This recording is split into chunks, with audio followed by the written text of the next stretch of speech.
أنا آسف اتأخرت على حضرتك. كان عندي راوند بس لازم أكمله.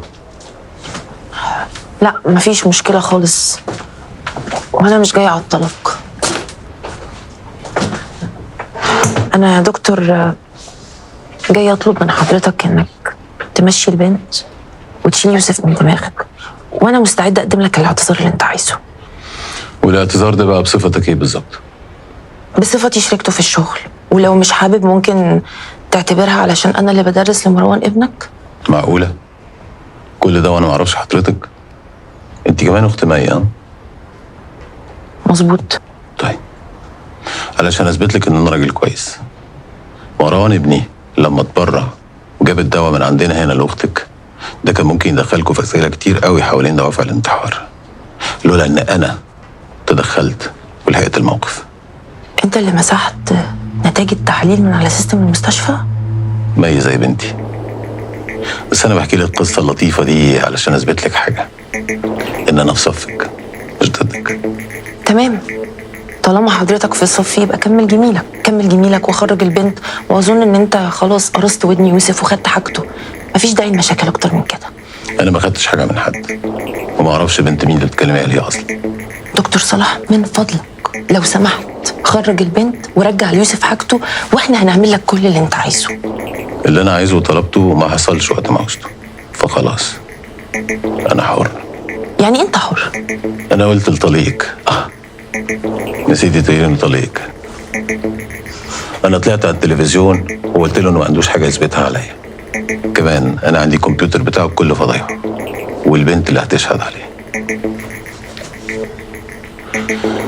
أنا عندي كمان اللي يثبت إن أختك كانت بتاخد أدوية جدول. يعني هندمكم إن أنتوا قررتوا تلعبوا معايا أنت والأستاذ. تشربي حاجة؟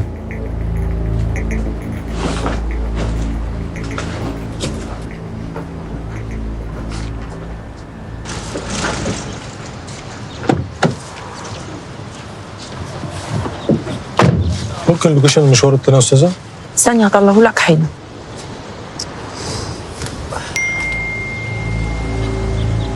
محمود كان دايما بيقول لي ان العالم اللي حوالينا كأنه كائن حي، لو عرفنا ازاي نتكلم معاه هيرد علينا. سألته ساعتها ازاي يعني، قال لي بالعلامات.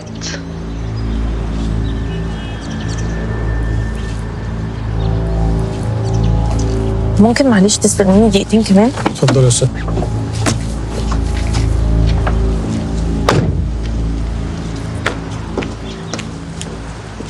وفاء. نادين، انت ايه اللي جابك هنا؟ انت اللي بتعملي ايه هنا؟ انا باجي العياده هنا 3 مرات في الاسبوع بقالي مده طويله.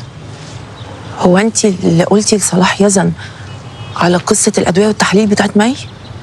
ايوه، انا اللي طلبت منه انه يمسح التحاليل من سيستم المستشفى. ازاي تعملي كده؟ ازاي تخلي واحد زي ده ماسك علينا حاجات بيهددنا بيها؟ صلاح مش هيعمل حاجه، صلاح بيحاول يحمي نفسه وبس. وبعدين انا اضطريت اعمل كده عشان ابوكي ما كانش يقدر يستحمل قصه زي دي تتقال عن اختك. ابويا اللي الفيديو بتاعه وهو واقف على اوضه مي بيزعق زي المجنون، مصر كلها شافته دلوقتي، صح؟ ايوه هو غلط، بس مش بالطريقه اللي الناس مصوراها دي. عمر بيجلد نفسه كل يوم، سامحيه واتكلمي معاه من فضلك. ماشي، انا لازم امشي دلوقتي. سلام يا وفاء. باي.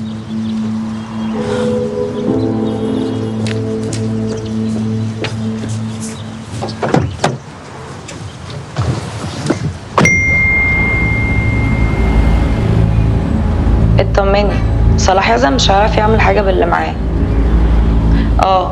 ويبقى يخلي يوسف يشكرني على ان انا مسحت كل حاجة من عنده قبل ما صلاح ما يوصل.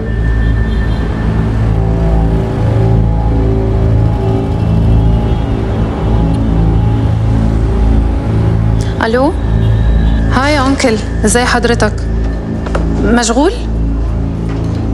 طيب معلش انا هطلب من حضرتك خدمة.